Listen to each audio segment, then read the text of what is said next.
Hey guys, welcome back. Sorry about the last video. We're going to pick up exactly where we left off.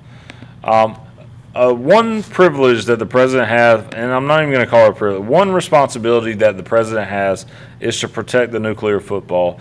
The nuclear football is this case right here being carried by this service member, and it is the launch codes to the nuclear arsenal that the United States has capacity for.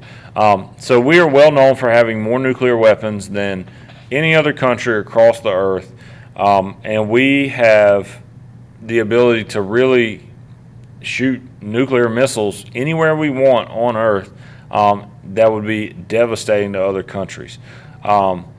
These are precautionary measures to prevent someone or another country from attacking us.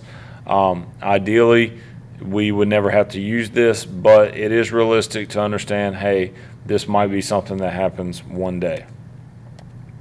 The presidents are also assigned a code name, Secret Service code name. They vary, and this is just how the Secret Service talks to let other service members know how the president is being transported.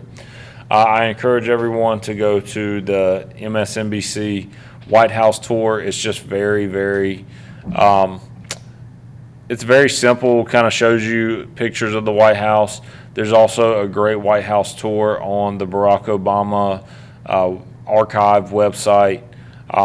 If you want to take a look, it's a little more detailed than the MSNBC. Mostly just pictures, some videos describing the importance of things, but not required, just a good little activity to do. So with all that is at stake, why would someone want to be the president? Well, George Washington, it seems like we always come back to George Washington. George Washington, his farewell address, had an opinion on that. He said, "The acceptance of and continuance hitherto in the office to which your suffrages have twice called me have been a uniform sacrifice of inclination." I'm going to stop right there. We know that the word suffrage means the right to vote. So basically right here he's saying that the people have voted for him twice, and so he became president because they voted for him. Then he goes on to say, "A uniform sacrifice of inclination to the opinion of duty," put a star next to duty, "and to a deference for what appeared to be your desire." So right there he's saying, you voted for me twice. I had to sacrifice. I felt as if it was my duty because you voted for me, because it was what you wanted. So George Washington is saying someone should be the president because when people vote for them, it's your duty to be the president. You need to do what the people want if it is up to you. He then goes on to say, "I constantly hoped that it would have been much earlier in my power, consistently with motives which I was not at liberty to disregard, to return to that retirement from which I had been reluctantly drawn."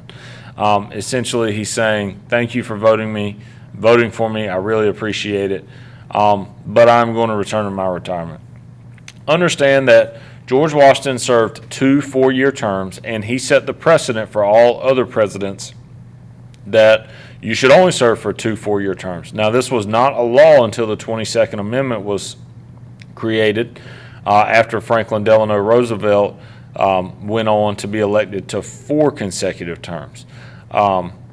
So Washington had a big deal to do with American government, American politics, but the moral of this story is that you should be the president because the people want you, and it is your duty. All right, with that being said, guys, I'm going to end that video there. I hope you're all doing great. Please let me know if you have any questions, and I'd be more than happy to answer them.